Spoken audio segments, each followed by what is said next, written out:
Ikaze mwese ababibure reka amashimwe kuba twongeye guhurira hano amahoro rwose kuri mwe kandi tugiye kongera kuganira. Twari tumaze iminsi tuganira ku bintu bijyanye n'ibibazo bitandukanye rwose ukabona ko tubishakira ibisubizo dukoresheje Bible nk'uko bisanzwe hano.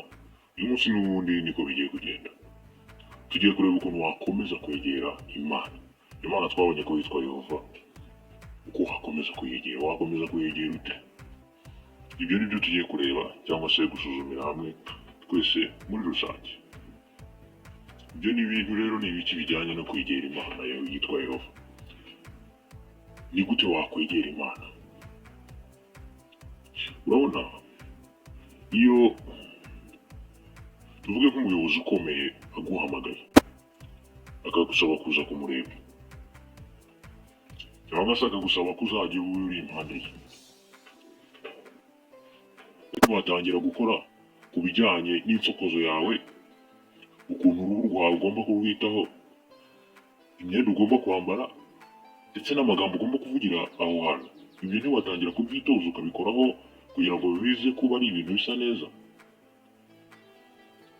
Ntabwo wazajya umugera imbere wambaye imyenda isa nabi idafuze, wambaye nka mayibo,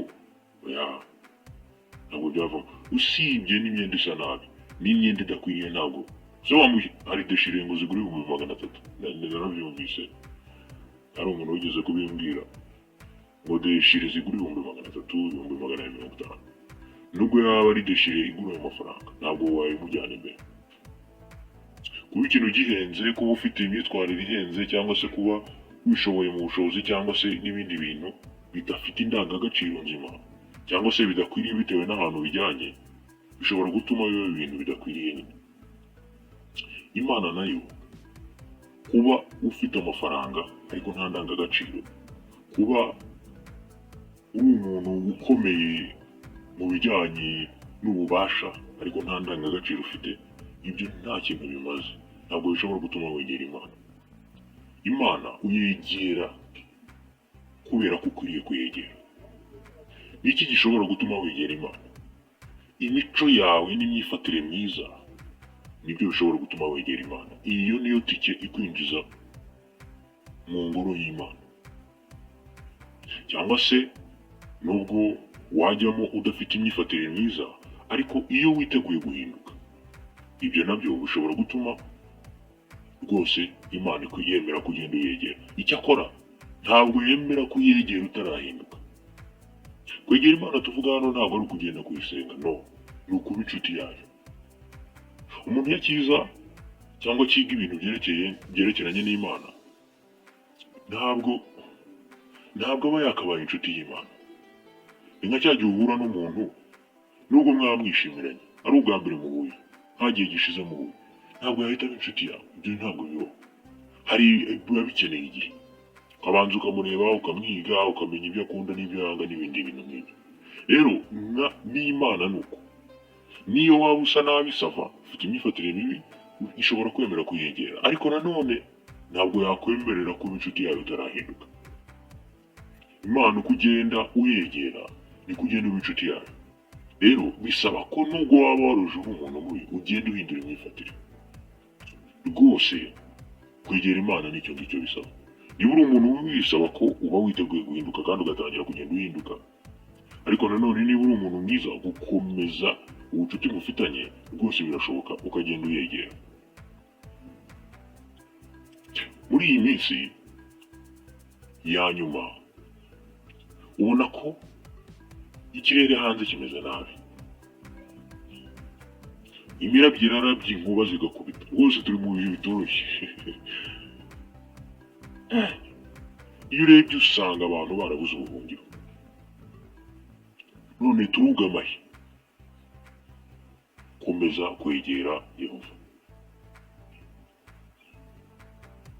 Dukeneye aho twugama. Nidukomeza kwegera Yehova tuzabona ubwugamo. Umunyezaburi, umuntu wanditse Zaburi, umwe mu banditse Zaburi. Zaburi yo yanditswe n'abantu benshi, ariko Dawidi yanditsemo ibice byinshi cyane. Gusa muri Zaburi ya 91:2 haravuga ngo nzabwira Yehova nti, ubuhungiro bwanjye n'igihome cyanjye, Imana yanjye niringira. Usibye kuba dukeneye guhindura imyifatire ngo twegere Imana, ariko nitunayegera tuzabona ubuhungiro. Ubwo rero kwisuzuma tukireba tukareba ibyo dukeneye guhindura kugira ngo twegere Imana, harimo inyungu nyinshi, harimo ko mu Mana ariho hari ubuhungiro. Ibyo bisobanuye iki? Yehova azadufasha kwihanganira ibibazo byacu muri iki gihe, kandi aduha ibyiringiro bihebuje by'igihe kizaza.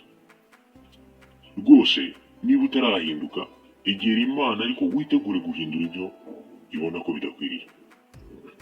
Hanyuma niba nanone warahindutse, komeza kwegera Imana y'ubuhungiro bwacu. Imana izadufasha guhangana n'ibibazo duhura nabyo nibyo, ariko impamvu bizakunda, impamvu iryo sezerano rizakunda ni uko arusha imbaraga uwo ari we wese ushaka kuduhungabanya. Iyo hagira ikibi kitugeraho, tuba twiringiye ko Yehova azagikuraho mu gihe kizaza. Ikintu dusabwa gukora muri Yuda 21, ngo mugume mu rukundo rw'Imana mutegereje imbabazi z'Umwami wacu Yesu Kristo, mwiringiye kuzabona ubuzima bw'iteka. Twegere Imana idufashe kugira ngo ibi bihe by'amakuba tubitambuke. None se nyuma yo kureba ibisabwa kugira ngo twegere Imana, ndetse tukabona n'impamvu tugomba kwegera Imana, turabikora gute? Icya mbere ukwiriye gukora, tugiye kureba ibintu nka bingahe ukwiriye gukora. Turahera kuri iki ngiki cya mbere. Ni ibintu bine, ni ibintu bitatu plutôt. Reka duhere kuri iki cya mbere, itabira urukundo rw'Imana. Urukundo Imana idukunda, tugomba kugerageza kurwumva kugira ngo tubashe kwegera Imana. Reka wenda dufate urugero. Tekereza ku bintu Imana yagukoreye. Yaguhaye isi nziza, twese muri rusange yaduhaye isi nziza, irimo ibimera, inyamaswa n'ibindi bintu bitangaje. Iduha ibyo kurya biryoshye, amazi meza yo kunywa, ndetse yanakoresheje Bibiliya itumenyesha izina ryayo, kandi tugaragariza ko idukunda yohereza umwana wayo kugira ngo atange ubuzima ku bwacu ibyo twigeze kubibona.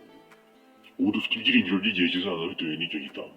Ni ukuvuga ngo twiringiye ko nyuma y'ubu buzima hari ubundi buzima. Nanone twabonye ko Imana yashyizeho ubwami buyobowe na Mesiya ari we Yesu Kristo, ukuvuga ubwami bwo mu ijuru, bukaba buri hafi kuvanaho ibyo bintu byose kugira ngo twongere kugira ubuzima bwiza. Ubwo bwami buzahindura isi yacu nziza, kandi buzatuma amahoro n'ibyishimo biba hano iteka ku isi. Nanone mu gihe ibyo bitari byaba, Imana itwigisha uburyo bwo kubaho, ikanadutumirira kuyisenga kuko yiteguye kumva amasengesho yacu. Ni ukuri Imana yatugaragarije urukundo rukomeye. None wakwitabira urukundo gute rw'Imana kugira ngo ukomeze kuyegera? Jya utondeka ibyo bintu byose n'ibindi tutavuze, ushimire Yehova kuba yarabigukoreye. Jya ushimira Yehova kuba yaragukoreye ibyo ufite byose. Nubwo abantu benshi muri iki gihe ari indashima, ariko wowe ujye ugerageza. Mu gihe cya Yesu hari ibintu byigeze kuba. Muri Luka igice cya 17 umurongo wa 12 kugera 17, nimureke dusome turebe ibyo ari byo.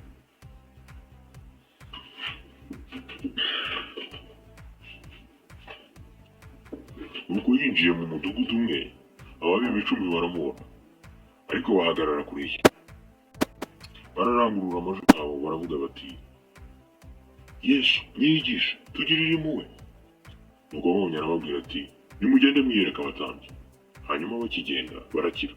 Umwe muri bo abonye ko yakize, agaruka asingiza Imana mu ijwi riranguruye. Nuko yikubite ku birenge bya Yesu yubamye, aramushimira, kandi yari umusamariya. Yesu nawe arabaza ati, mbese abakize ntibari 10? None se abandi 9 bari? Igihe Yesu yakizaga abantu ababembe 10, umwe gusa niwe wagarutse kumushimira. Nawe jya uba umwe muri abo babembe, uwo nguwo wagarutse gushimira Yesu. Jya ushimira Imana kuba yarakurinze kandi ikakwitaho. Ujye ushimira Yehova Imana. uyu munsi nta kazi keza ufite nk'ako wifuza, ntabwo utunze inzu nziza nk'iyo wifuza, ntabwo ubona ibyo ukeneye byose nk'uko ubyifuza, ariko ikiruta ibyo byose uragifite, ni ubuzima, ukagira n'Imana yawe Yehova. Uzakomeza gushyiraho imihati ushaka n'ibyo bindi ushaka, ariko icy'ingenzi ni uko ufite iby'ibanze. Icy'ingenzi ni uko ufite ikintu cy'ingenzi kurusha ibindi, ni ukuvuga ubuzima. Ariko icy'ingenzi nanone cyane kurusha ibindi byose ni uko ufite Imana yawe yitwa Yehova. Ibindi byose arabitanga burya, kandi ni ikibazo cy'igihe gusa. Nukomeza kwitwara nk'uko ashaka, umura azabiguha. Ntabwo ngusezeranyije ko azaguha ibya mirenge, ariko azaguha ibyo ukeneye, ntabwo azaguha ibyo ushaka. Aguha ibyo ukeneye, ntaguha ibyo ushaka. Ubwo rero icyo kizatuma ugira ute? Wegera Imana. Nk'uko iyo inshuti yagukoreye ibintu byiza ukibuka kuyishimira, itajya ibyibagirwa, n'Imana iyo uyishimiye ntabwo yibagirwa ko uri inyangamugayo kandi ko ufite umutima ushimira. Nanone tugomba kugaragaza ko dukunda Imana. Yesu yabwiye abigishwa be ko bagombaga gukundisha Imana umutima wabo wose, ubugingo bwabo bwose, n'ubwenge bwabo bwose. Muri Matayo igice cya 22:37. Nta kintu na kimwe cyagombaga gusigara mu kuntu bakundaga Imana. Ujya mubona ukuntu umuntu akunda undi cyane ku buryo amuhemukira bigahita bimuteza ibibazo bikomeye. Buriya nta muntu wemerewe gukunda urukundo umuntu rungana gutyo. Oya, urwo rukundo ni urw'Imana. Ukundisha umuntu ubugingo bwawe bwose, n'ubwenge bwawe bwose, n'umutima wawe wose, ibyo ntabwo ugomba kubiha umuntu. Ni Imana yonyine. Umuntu yagukoreye iki? Imana yo yarakuremye. Uwo muntu yagukoreye iki? Imana yaragucunguye iguha Yesu Kristo. Uwo muntu yagukoreye iki? Imana niyo yonyine igomba gukundwa birenze. Bya bindi bavuga ngo yakunze umuntu amwimariramo. Ibyo byemewe ku Mana gusa, niyo yemerewe guhabwa urwo rukundo. Ibyo nitubikora tuzaba twitabira urukundo rw'Imana. Ariko kuvuga ko dukunda Imana ntabwo bihagije. Kuvuga ngo dukunda Imana n'ubugingo bwacu bwose n'imbaraga zacu zose ntabwo bihagije. Muri Matayo igice cya 7:16-20 aravuga ngo muzabamenyera ku mbuto zabo. Mbese hari uwasarura imizabibu ku mahwa cyangwa imbuto z'umutini ku bitovu? Mu buryo nk'ubwo igiti cyose cyiza cyera imbuto nziza, ariko igiti kibi cyose cyera imbuto zitagira umumaro. Igiti cyiza ntigishobora kwera imbuto zitagira umumaro, kandi n'igiti kibi ntigishobora kwera imbuto nziza. Igiti cyose kitera imbuto nziza kiratemwa kikajugunywa mu muriro. Ubwo rero abo bantu muzabamenyera ku mbuto zabo. Ibikorwa byawe nibyo bizagaragaza ko wegera Imana, nibyo bizagaragaza ko utuye mu ngoro y'Imana. Kubaha Imana cyangwa se gukunda Imana nta kindi bisobanura, ni ukubahiriza amategeko yayo. Kandi ntabwo biruhije, kubera ko si n'umutwaro, kubera ko amategeko yayo nitwagirira akamaro. Ntugasambane. Nusambana se ninde uzabihomberamo? Ntukice. Niwica ninde uzabihomberamo se? Ntukagire utya, ntukagire kuriya. Ninde ubihomberamo iyo wishe amategeko y'Imana? Ni Imana. Ni wowe. Ni wowe rwose. Yohana wa mbere igice cya 5:3, gukunda Imana no kumvira amategeko yayo. Kandi nitubikora tuzishima ndetse tunyurwe nk'uko bivugwa muri Yesaya igice cya 48:17-18. Ngiki kintu cya mbere wakora kugira ngo ukomeze kwegera Imana yitwa Yehova, ni ukwitabira urukundo rwayo. Kwitabira urukundo rwayo ni ukubanza gusobanukirwa urukundo rwayo, hanyuma ukayishimira kubw'ibyo bintu yagukoreye. Buriya uzirikana ibintu inshuti yawe akaba n'umuremyi wawe Imana Yehova yagukoreye, burya ugenda urushaho kuba inshuti yawe. Hanyuma warangiza ukitabira urukundo rwayo, kwishimira gukurikiza amategeko yayo, ukayikundisha umutima wawe wose n'imbaraga zawe zose. Ngiki kintu cya mbere wakora gikubiye mu kwitabira urukundo rw'Imana kugira ngo ukomeze kwegera Imana yitwa Yehova.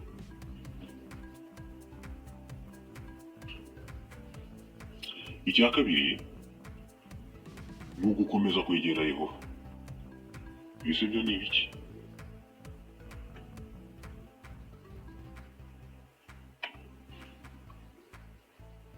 Hano kuri Shine with Scripture twize ibintu bitandukanye byatuma umuntu urushaho kumenya Imana, kandi wabonye ko Imana ni inshuti nziza. Birashoboka ko watangiye no kuba inshuti yawe. Ubwo bucuti rero bufitanye n'Imana bugereranywa n'umuriro. Umuriro ukomeza kwaka ari uko umuntu akomeje kongera inkwi. Ubwo rero ikintu wakora ni iki? Ni ugukomeza kwiga ugashimangira ubucuti ufitanye n'Imana yawe. Bigereranywa no kongeramo inkwi. Mu migani igice cya kabiri umurongo wa mbere kugera 5 hari ikintu kinini kandi kigari havuga. Baravuga ngo mwana wanjye ni wemera amagambo yanjye kandi amategeko yanjye ukayibikaho nk'ubika ubutunzi, kugira ngo utegere ubwenge amatwi n'umutima wawe ushishikarize kugira ubushishozi. Kandi niba uhamagara ushaka gusobanukirwa ukarangura ijwi ryawe ushaka ubushishozi, niba ukomeza kubushaka nk'ushaka ifeza kandi ugakomeza kubushakisha nk'ushaka ubutunzi buhishwe, nibwo uzasobanukirwa icyo gutinya Yehova aricyo, kandi uzamenya Imana. Icyo usabwa ni ugukomeza kongera inkwi mu bucuti, mu muriro ugereranywa n'ubucuti ufitanye n'Imana yawe. Nta kindi kintu rero wakora ni ugukomeza gucukumbura ijambo ry'Imana, ugakomeza ukiga. Nukomeza kwiga Bibiliya waba uri kumwe n'abandi cyangwa ku giti cyawe, uzamenya ibintu byinshi bigukora ku mutima. Sibyo? Uzamera nka ba bantu bagaragara muri Luka igice cya 24:32 bavuze bati, mbese imitima yacu ntiyagurumanaga igihe yatuvugishaga turi mu nzira adusobanurira neza ibyanditswe? Bari bahuye na Yesu wari wazutse ariko ntabwo bigeze bamumenya. Gusa yabasobanuriye ibyanditswe, imitima yabo iragurumana. Nawe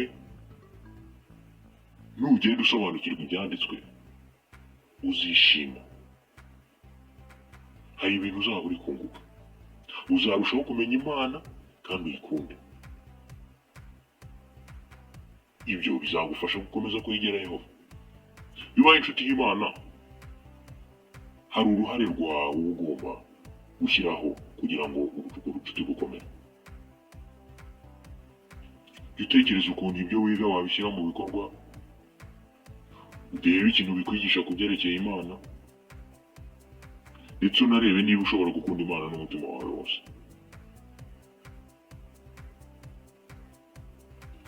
Ibyo bizagufasha gukomeza kwegera Imana. Numara gukora ibyo, jya usenga Imana wibwira ibyo ushaka kuyibwira biturutse ku mutima. Hanyuma ubucuti mufitanye buzarushaho gukomera, kubera ko uzaba wiga ijambo ry'Imana, ukuvuga Imana izajya ibivuga uyitega amatwi, ariko nanone nawe izajya ugutega amatwi igihe uzajya uri kuyisenga. Ibyo bintu tuvuze byagereranywa n'imyenda myiza n'insokozo nziza n'inyogosho nziza n'isuku ihagije umuntu aba afite iyo agiye kubonana n'umuyobozi ukomeye. Nawe ibyo ngibyo ni imyenda ugomba kuba wambaye kugira ngo urusheho kwegera Imana Yehova. Ibyo bizagufasha. Icya gatatu rero wakora, ntukihererane ibyo wamenye. Sibyo? Ntukihererane ibyo wamenye. Kubera ko Yesu yaravuze muri Matayo igice cya 24:14, ubutumwa bwiza bw'ubwami buzabwirizwa mu isi yose ituwe, kugira ngo bubere amahanga yose ubuhamya, hanyuma imperuka ibone kuza. Abantu bagombaga kubwirwa ubutumwa bwiza bw'ibintu bizaba. Niba umaze igihe kingana gutya kuri Shine with Scripture, hari ibintu byinshi wize ku bijyanye n'ukuntu abantu bazakomeza kubaho mu gihe kiri imbere nta bibazo bafite n'ibyo bose. Kuki ibyo bintu wabyihererana ugakomeza kubyigumanira? Umuntu utabasha kugera aha cyangwa utazagira undi muntu ubimubwira, ubwo bizagenda bite mbese? Bizarangira gutya? Oya. Muri Matayo igice cya 28:19-20, ngo nimugende muhindure abantu mu mahanga yose mubabatiza mu izina rya Data n'iry'Umwana n'iry'Umwuka, mubigisha gukurikiza ibyo nabategetse byose, kandi dore ndi kumwe namwe iminsi yose kugeza ku mperuka. Abantu bagombaga kumenya ubutumwa bwiza, kandi abagombaga kubabwira ntabwo ari abantu runaka oya, ahubwo ni umuntu wese wabimenye. Mbese iyo umenye ibintu ntabwo ugomba kubivuga, umuntu wese wabimenye. Niba wumvise inkuru nziza kuki utayibwira umuntu? Ushobora kuyimubwira mugenda, mwicaye ahantu, n'ahandi hantu aho ariho hose ushobora kubwira umuntu ibintu byiza wamenye. Ubwo rero kubwira umuntu ibyerekeye ibintu Imana yenda kudukorera, yagutega amatwi atagutega amatwi, ibyo nta kibazo upfa kuba wabimubwiye, sibyo? Kuko iyo ubonye opportunity ahantu, amahirwe ahantu, ushobora kubwira umuvandimwe wawe uti uzaze turebe ibyo ari byo. Ni nako biba bimeze iyo umuntu amenya inkuru nziza nk'iyi. Urashaka ko abantu Imana izaza ikarimbura nabo bakagenda bari inshuti zawe? Urashaka ko umuntu akomeza gukora ibikorwa bibi kandi ubizi ko ari bibi, kubera ko wowe wenda ari mu bujiji akaba atabizi, kuki udashaka kubimubwira? Rwose humura, ibyo uzakora Imana izakwitaho igufasha. Nanone jya wihatira kuba uri kumwe n'abandi bantu bavuga ibintu byiza nk'ibyo ngibyo. Abantu bavuga ibintu byiza nk'ibyo, jya uba witeguye kuba uri kumwe nabo, aho mwigira Bibiliya, aho muteranira mukigira Bibiliya. Nanone mu gihe uri kumwe n'abandi nibajya bagukosereza, jya wihutira kubababarira. Ntabwo turi intungane, kandi kugira ngo twegere Imana bisaba ko tubabarira abandi nk'uko nayo itubabarira. Muri rusange mu gihe kiri imbere tuzakomeza kubaho bitari iyi myaka 70 cyangwa 80 tubaho uyu munsi. Dufite ubuzima n'amahoro n'ibyishimo, mu gihe kiri imbere tugomba kubibamo. Ubwo rero Imana yadusezeranyije icyo kintu kandi izakiduha, sibyo? Izakiduha utari ko gutya na kuriya. Imana yarakuremye n'ubundi gushyiraho. Umusore urashidikanya ko bizongera kugawa ubuzima, bizongera bigatuma ibintu bimera neza? Oya, rwose tukagira ikibazo na kimwe. Icyo dusabwa ni iki? Icyo dusabwa kigaragara muri Timoteyo wa mbere igice cya 6:18. Bakora ibyiza, baba bakire ku mirimo myiza, batange batitangiriye itama, biteguye gusangira n'abandi. Tugomba kuba bakire ku mirimo myiza, tugomba gukora ibyo twiga muri Bibiliya. Ibikorwa byacu ntabwo ari byo bizatuma tubona ubuzima nyakuri, kuko ntacyo twakora ngo tubone ubuzima bw'iteka. Ariko Imana itanga ku bagaragu b'indahemuka yegeranya ubuntu bwayo butagereranywa n'ubwo ubuzima bw'iteka, ariko nanone tuba tugomba gushyiramo akabaraga. Ntabwo ubuzima bw'iteka buhwanye n'ibikorwa byiza tuzakora, ntabwo turi kuri urwo rwego. Ariko nibura Imana izareba akayihayiha umuntu afite no kuba yaragerageje gukora ibyiza, hanyuma imuha iyo mpano itagereranywa. Nubona ibyo ukeneye guhindura, jya uhita ubihindura uko ushoboye kose. Kandi turimo turareba ibintu bigaragaza ko dushobora kwegera Imana. Tugomba kwitabira urukundo rwayo, tugakomeza kwegera Yehova, nanone tukabwira abandi iyo nkuru nziza twamenye. Reka dukore isubiramo gato.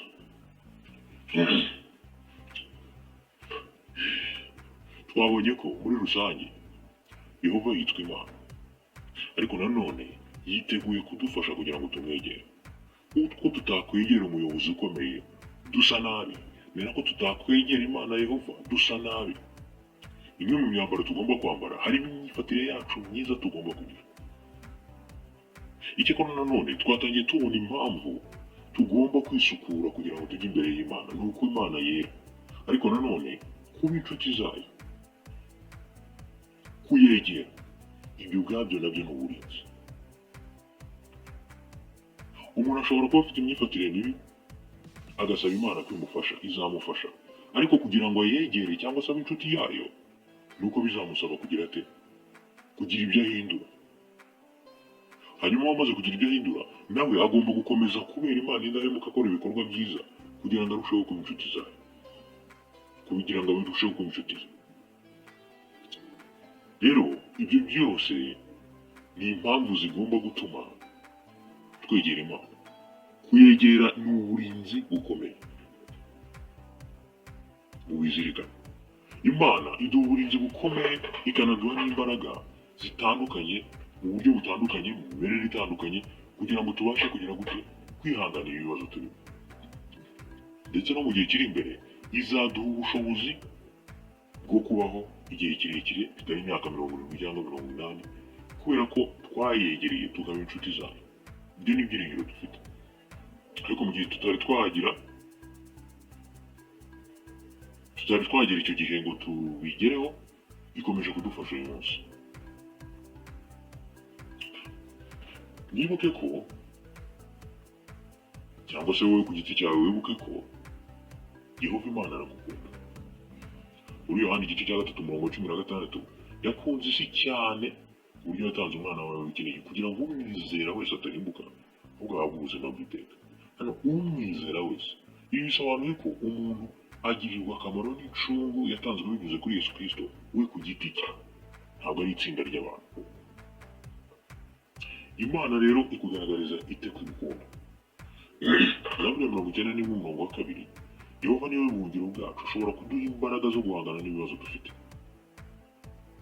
Iyi ni impamvu ya mbere ituma tuvuga ko Yehova agukunda. Impamvu ya kabiri, muri Zaburi 37:29 yaduhaye ibyiringiro bihebuje by'igihe kizaza. Impamvu ya gatatu, Timoteyo wa mbere igice cya 6:12-19, Imana izaduha ubuzima bw'iteka muri paradizo, tuzagira amahoro, ibyishimo n'amagara mazima. Ibi byose ni ibigaragaza ko Imana igukunda. Iyo Mana rero ushobora gukomeza kuyegera. Ikindi nanone, Imana yifuza ko nayo uyikunda. Muri Matayo igice cya 22:37, ukundishe Yehova Imana yawe umutima wawe wose n'ubugingo bwawe bwose n'ubwenge bwawe bwose. Imana yifuza ko uyikunda nk'uko nayo igukunda, uko twabibona. Ese gukunda Imana bijyanirana n'ibikorwa? Exactly. Luka igice cya 14:12-17, ikintu cya mbere wakora ni ugushimira kuko ibintu byose Imana yagukoreye. Dushimira, ntukabe nk'ababa bembe 9 basigaye akaza gushimira umwe. Dushimira. Matayo igice cya 7:16-20, yerekana ko ukunda Imana ukora ibyo ishaka buri munsi. Sibyo, bive mu magambo bijye mu bikorwa. Yohana wa mbere igice cya 5:3, jya wumvira amategeko y'Imana aho wava akagera. Timoteyo wa mbere igice cya 6:18, ihatire gukorera abandi byiza. Ibyo ni ibikorwa ushobora gukora bigaragaza ko ukunda Imana. Ikindi kandi wibuke ko ibyo ni ibikorwa bigufasha gukomeza kwegera Imana. Twabonye ukuntu wakomeza n'ubucuti ufitanye n'Imana. Yuda 21:21, ugume mu rukundo rw'Imana. Icyo usabwa ni ukuguma mu rukundo rw'Imana. Mu Batesalonike ba mbere igice cya 5:17, hagaragaza ikintu cya mbere wakora kugira ngo kigufashe gukomeza kwegera Imana, ni ugusenga udacogora. Muri Matayo igice cya 28:19-20, Timoteyo wa kabiri igice cya 4:2, kora uko ushoboye kose ubwira abandi ibintu byiza wamenye ku bwami bw'Imana, ku Mana nyirizina, kuri Yesu Kristo, ku byiringiro dufite mu gihe kiri imbere ndetse n'ibindi. Mu Migani igice cya 2:2-5, komeza kwiga ibyerekeye Imana yitwa Yehova, bizagufasha kugira ngo ukomeze ubucuti mufitanye. Wayobora igice cya 10:24-25, ujye guhura n'abantu nabo biyemeje gukomeza kwegera Imana. Sibyo? Buriya urukundo rw'Imana yitwa Yehova rukeneye kwenyegezwa, rukeneye kongerwamo akantu.